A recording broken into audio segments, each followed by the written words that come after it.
आपके समक्ष YouTube channel Rudra coaching classes में। विद्यार्थी जैसा कि पता होगा, आज आपकी जो क्लास है वह है अनुस्वार व अनुनासिक। कक्षा 9 के विद्यार्थियों, बेहद ही इजी शब्दों में, बहुत ही सरल भाषा में, सरल तरीके से आपको समझाया जाएगा अनुस्वार और अनुनासिक के बारे में।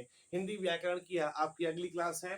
फिर से मैं कह रहा हूँ, आपकी लाइव क्लास है और आपके जितने भाई बहन जो आपके साथ पढ़ रहे हो क्लास 9 में, चाहे वो हिंदी मीडियम हो, चाहे यूपी बोर्ड से हो या सीबीएसई बोर्ड, आईसीएसई बोर्ड, जिस भी बोर्ड से वो बिलोंग करते हैं, उनके पास इस वीडियो का लिंक आप भेजिए और उनसे कहिए कि फ्री ऑफ कॉस्ट आपको ये नॉलेज दी जा रही है, कोई चार्ज नहीं है, बस आप वीडियो को देखिए। क्या बेटा, आज आपकी जो टॉपिक है बहुत ही दिलचस्प टॉपिक होने वाली है और यह टॉपिक आपकी है अनुस्वार व अनुनासिक। किसकी टॉपिक है बेटा? अनुस्वार व अनुनासिक की। तो यह वीडियो जो है, आपकी लाइव जो वीडियो क्लास है, बहुत ही कम समय में कंप्लीट होने में, क्योंकि ज्यादा टाइम तो ये लेगा नहीं। तो चलिए शुरू करते हैं बेटा। आज की जो आपकी क्लास है अनुस्वार, सबसे पहले हम आज समझेंगे अनुस्वार होता क्या है। कई बार आप लोगों ने सुन रखा होगा, पिछली क्लास में आपको कुछ अनुस्वार के बारे में बताया गया था। बेटा अनुस्वार, इसका चिन्ह ऐसे बना होता है, ठीक? क्या हो गया ये? अनुस्वार। अनुस्वार के उच्चारण में अंग की ध्वनि मुख से निकलती है।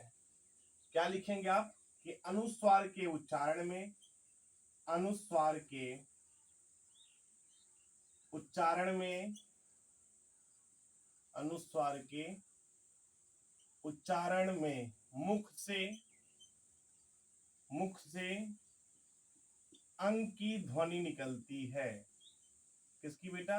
अंग की ध्वनि निकलती है। ठीक प्यारे विद्यार्थियों, अनुस्वार के उच्चारण में मुख से क्या निकलती है बेटा? अंग की ध्वनि निकलती है। हिंदी में लिखते समय इसका प्रयोग कहाँ करते हैं बेटा? शिरोरेखा के ऊपर बिंदु लगाकर किया जाता है।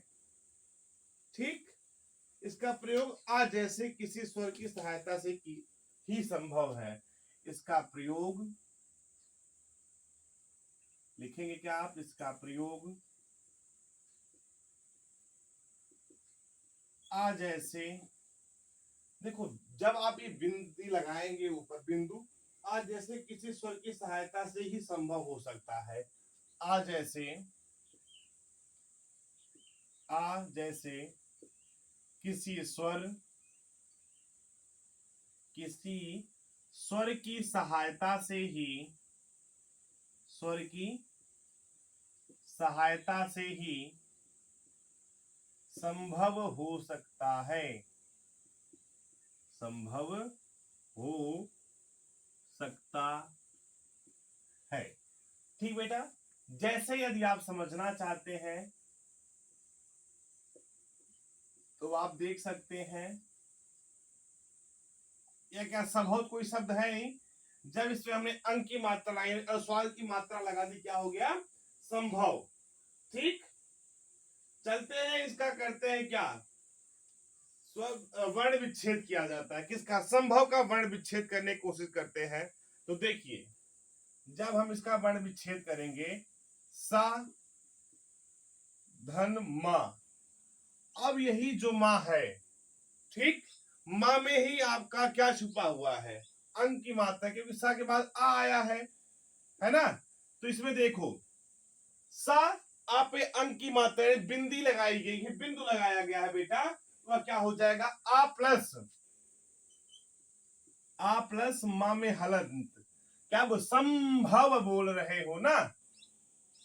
संभव बोल रहे हो बेटा, प्लस फिर किया गया भा में हलंत प्लस छोटा, प्लस वा में हलंत प्लस छोटा।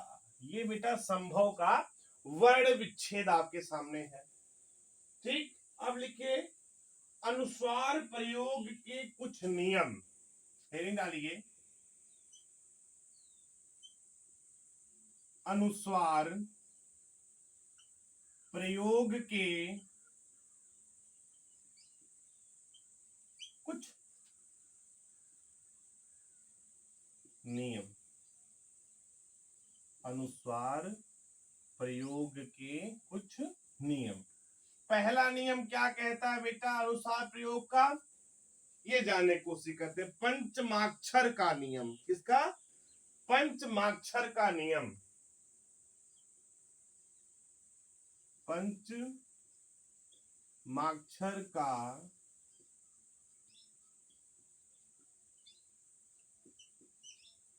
किसका नियम बेटा? पंचमाक्षर का नियम। यानी जब किसी वर्ड से पहले, लिखिए, जब किसी वर्ड से पहले,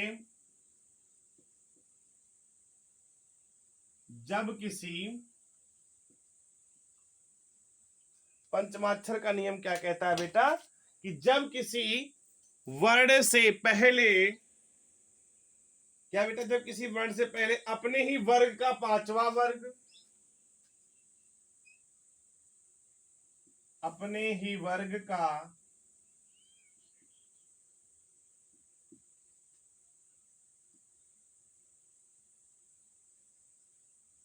पांचवा वर्ग, अपने ही वर्ग का पांचवा वर्ग यानी पंचमाक्षर आए,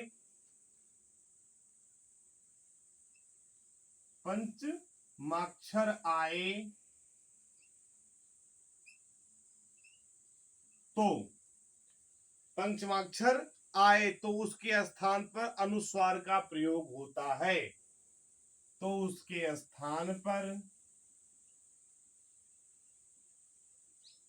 तो उसके स्थान पर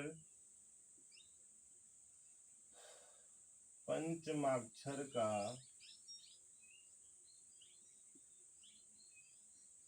प्रयोग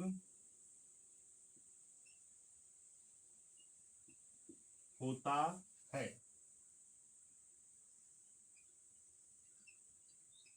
जैसे जानते हैं पंचमाक्षर का जो जैसे है बेटा, जैसे बेटा ठंडा,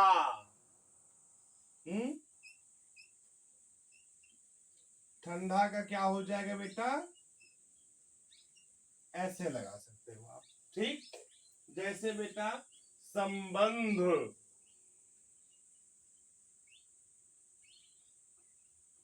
तो इसका क्या हो जाएगा बेटा? संबंध। बात समझे ना? पंचमाक्षर का मतलब क्या हुआ? दूसरा नंबर जो इसका नियम है वह ध्यान दीजिए। किसका? अनुस्वार का जो दूसरा नियम क्या कहता है बेटा, वह जानिए आप लोग। यारा लावा, या रा ला वा, छोटे कोष्ठक में आप क्या लिखेंगे बेटा? ये कौन से व्यंजन है? अंतस्थ व्यंजनों और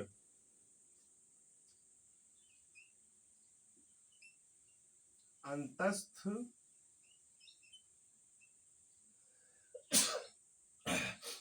अंतस्थ व्यंजनों और स, ख, स, ह,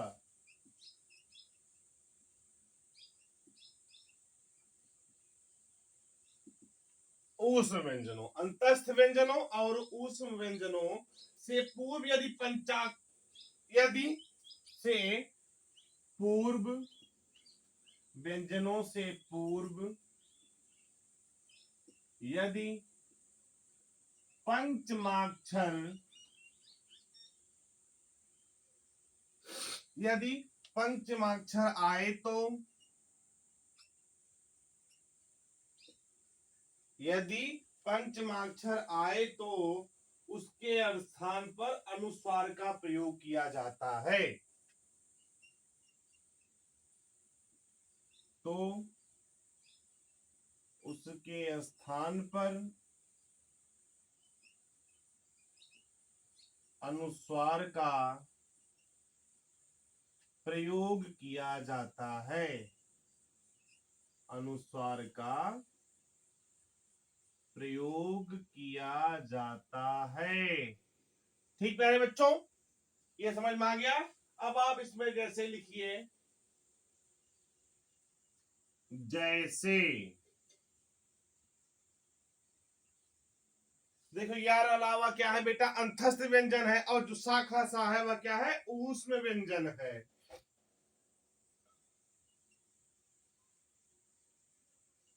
संशय का क्या हो जाएगा बेटा?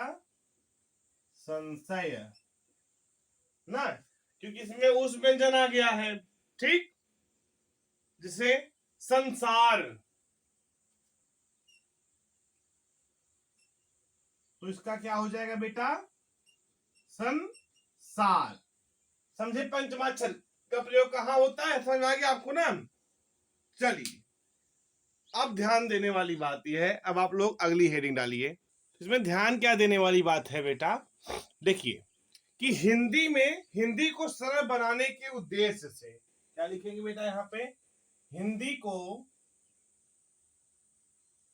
हिंदी को सरल बनाने के उद्देश्य से, सरल बनाने के उद्देश्य से, हिंदी को सरल बनाने के उद्देश्य से भिन्न भिन्न, क्या बेटा? हिंदी को सरल बनाने से, सरल बनाने के उद्देश्य से भिन्न भिन्न नासिक्यों, अभी नासिक क्या होती है आपको मैं आगे पढ़ाऊंगा। नासिक्यों है ना, नासिक्यों में लिखिए, या नासिक के ध्वनियों,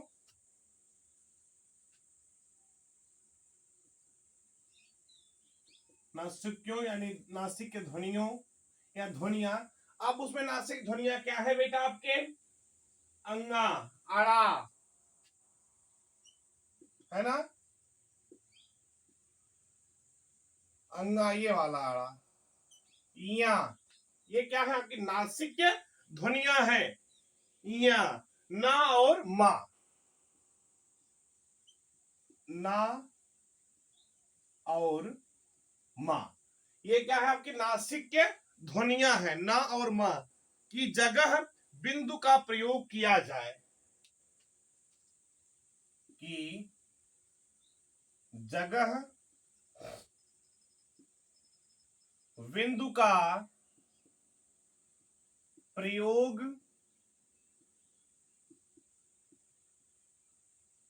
किया जाए। ये ध्यान देने योग्य बातें हैं बेटा, ठीक है। चलिए, अब बात आती है कि अनुसार का प्रयोग कब करें। एक हेडिंग डाल लीजिए आप लोग, अनुस्वार का प्रयोग, अनुस्वार का प्रयोग, अनुस्वार का प्रयोग कब करें, ठीक। नंबर फर्स्ट लिख लीजिए कि अनुस्वार का प्रयोग कब करें। लिखिए, यदि अनुस्वार के बाद, क्या लिखेंगे आप? यदि, यदि अनुस्वार के बाद, बाद या, रा, ला, वा, क्या बेटा? अनुस्वार के बाद या, रा, ला, वा, हा आता है तो, हा भी है, आता है तो क्या है ये? देखो, अनुस्वार का प्रयोग कब करें, ठीक, और कब ना करें। आता है तो अनुस्वार का प्रयोग उसके मूल रूप में नहीं किया जाता है, तो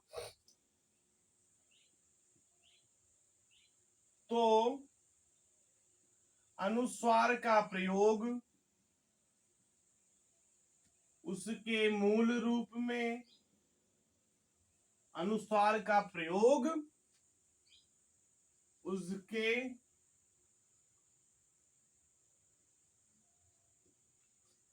यदि अनुस्वार के बाद या, रा, ला, वा, हा आता है तो अनुस्वार का प्रयोग उसके मूल रूप में नहीं किया जाता है, मूल रूप में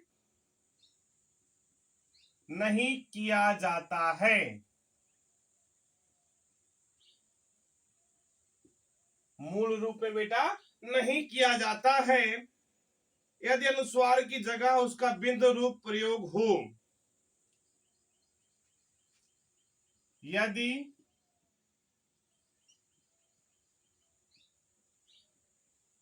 अनुस्वार की जगह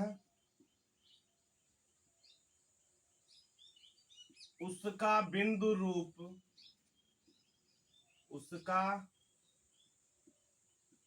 बिंदु रूप, ठीक, इसका अनुस्वार का बिंदु रूप प्रयोग होता है तो शब्द अशुद्ध हो जाता है। बिंदु रूप प्रयोग होता है तो शब्द अशुद्ध हो जाता है, अशुद्ध हो जाता है। अब एक साइड आप लोग लिखिए शुद्ध रूप और एक साइड लिखेंगे अशुद्ध रूप।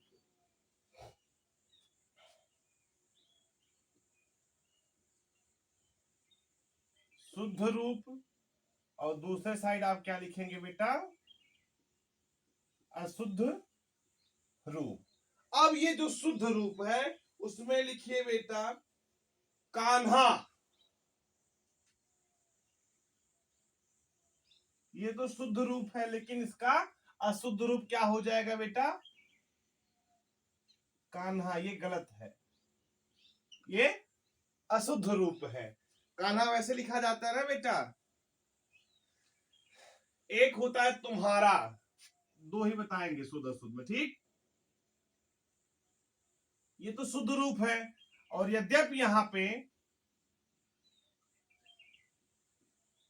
ये क्या है, ये गलत रूप है यानी अशुद्ध रूप है, ठीक। और अब आप दूसरा डालिए। नंबर 1 समझ में आ गया ना कि अनुस्वार का प्रयोग कब करें या कब ना करें। नंबर 2 लिखिए, यदि अनुस्वार के पश्चात कोई पंचमाक्षर, यदि अनुस्वार के पश्चात, अनुस्वार के पश्चात कोई पंचमाक्षर, ये पंचमाक्षर होते कौन कौन से, अभी मैंने आपको बताया था, अंगा, इया, अड़ा और नामा, या इनको या क्या कहते हैं, नासिक के भी कहते हैं, है ना। पंचमाक्षर आता है तो पहले आप पंचमाक्षर लिखिए, अंगा, इया, अड़ा, ना और मा।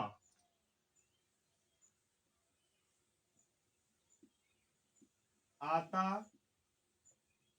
है, देखो यदि अनुस्वार के पश्चात, है ना, कोई पंचमाक्षर अंगा, इया, अड़ा, ना आता है तो अनुस्वार का प्रयोग मूल रूप में किया जाता है। तो अनुस्वार का प्रयोग, तो अनुस्वार का प्रयोग, अनुस्वार का प्रयोग मूल रूप में, मूल रूप में किया जाता है।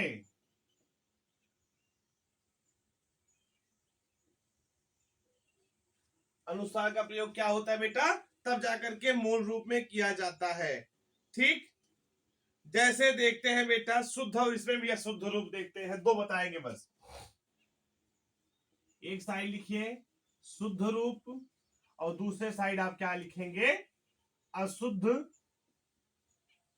ये बेटा आपकी क्लास है जो लगातार लाइव चल रही है और आज की टॉपिक क्या है बेटा, अनुस्वार व अनुनासिक। शुद्ध रूप में लिखिए पहला शब्द बेटा, जैसे पन्ना, ये शुद्ध रूप है लेकिन यद्यपि यहाँ पे ऐसे लिखते हैं हम तो यह गलत रूप है यानी अशुद्ध रूप है। जैसे लिखते हैं तन्मय, यह आपका क्या है, शुद्ध रूप है। यही अगर आप ऐसे इसको लिखते हैं तन्मय तो यह गलत रूप है। प्यारे बच्चों, ये आज आपने क्या भी यहाँ पे समझा, अनुस्वार, अनुस्वार का प्रयोग कब करें और कब ना करें। अब आपकी अगली हेडिंग बन के आती है बेटा अनुनासिक। क्या बन के आती है बेटा अगली हेडिंग आपकी? अनुनासिक। चलिए डालिए बेटा, अनुनासिक में क्या होता है? अनुनासिक के उच्चारण में, अनुनासिक के उच्चारण में क्या लिखेंगे यहाँ पे आप? अनुनासिक के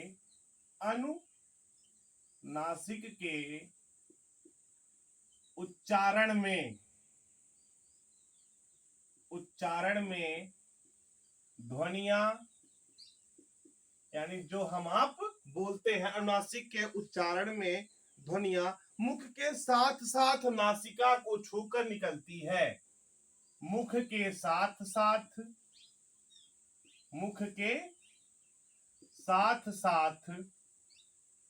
नासिका को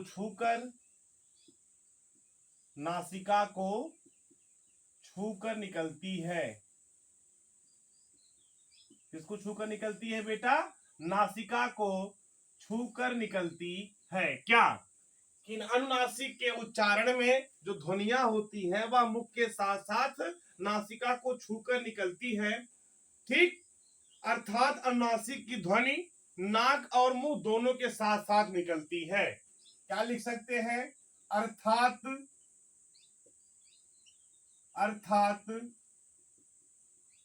अनुनासिक की ध्वनि मुख और नाक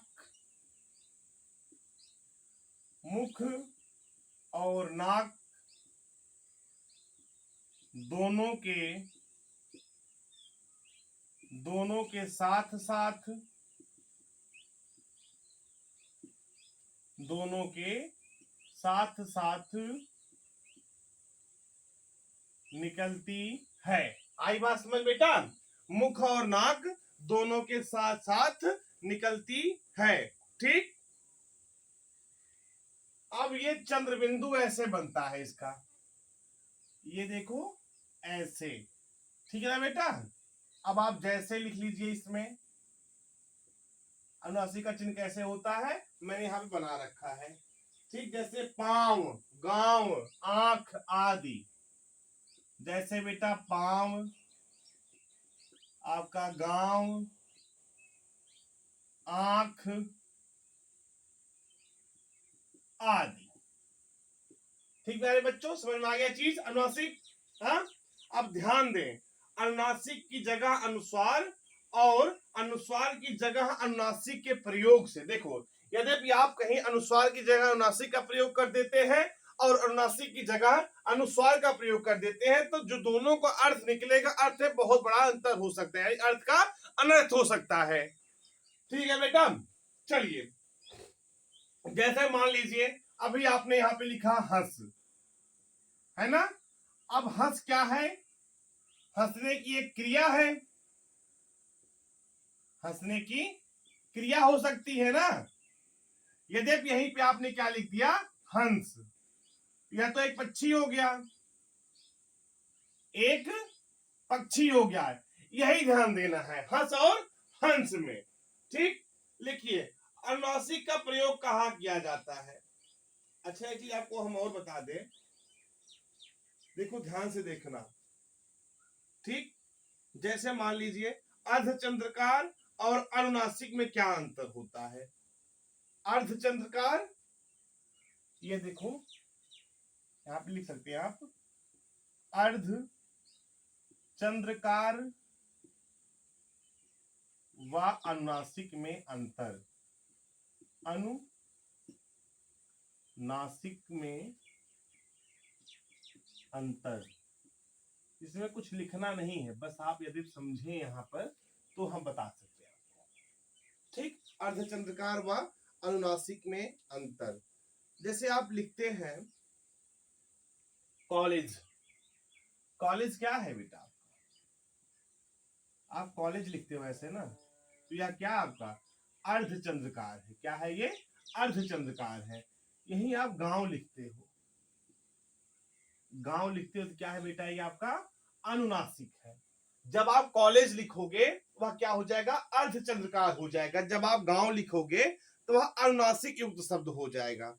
बात समझे ना? जैसे आप डॉग लिखते हो, क्या लिखते हो बेटा? हिंदी में डॉग लिखते हो ना कि डॉग लिखते हो। डॉग क्या है आपका, अर्धचंद्रकार है। लेकिन यही अगर आप आंख लिखते हो, आंख लिखते हो तो यह क्या है आपका, यह अनुनासिक हो जाता है। अर्धचंद्रकार और अनुनासिक का मतलब समझे। देखो कि हिंदी भाषा में, बात समझना अच्छे तरीके से बेटा, कि हिंदी भाषा में अंग्रेजी के बहुत से शब्द प्रयोग होते हैं, है ना। इनको बोलते समय ध्वनि जो होती है इनकी आ और ओ के बीच निकलती है, जैसे डॉक्टर, ऑफिस, कॉलेज आदि, है ना। डा और ओडो से निकल के आई है, डॉक्टर, ऑफिस, कॉलेज, ये सब चीज समझे बेटा आप। तो अर्धचंद्रकार का प्रयोग कहाँ होता है, अर्धचंद्रकार का प्रयोग बेटा अंग्रेजी शब्दों के लिए किया जाता है। यदि आप ध्यान देंगे तो अच्छे तरीके से इसको समझ सकते हैं। क्या कि अर्धचंद्रकार का प्रयोग कहाँ किया जाता है बेटा, अंग्रेजी शब्दों के लिए किया जाता है, और जो अनुनासिक होता है वह हिंदी शब्दों के लिए किया जाता है। ये बात समझ में आ गई बेटा। तो आज की जो आपकी क्लास थी वह अनुस्वार व अनुनासिक की क्लास थी। फिर से मैं कह रहा हूं, यदि कोई भी विद्यार्थी आपके आसपास के पड़ोस के जो भाई बहन हो, कहीं भी रहते, एंड्रॉइड फोन सबके पास होगा, ये वीडियो की जो लिंक है उनको शेयर कीजिए। फ्री ऑफ कॉस्ट नॉलेज लीजिए। मैं आपको गारंटी दिलवाता हूं कि इस तरीके से यदि आप पढ़ोगे और पूरे नोट्स बनाओगे तो हिंदी व्याकरण आपका कहीं से कमजोर नहीं होगा। और आपको यह क्लास कैसी लगी आप हमें कमेंट सेक्शन के माध्यम से जरूर बताते रहिएगा। Thank you so much for watching this video.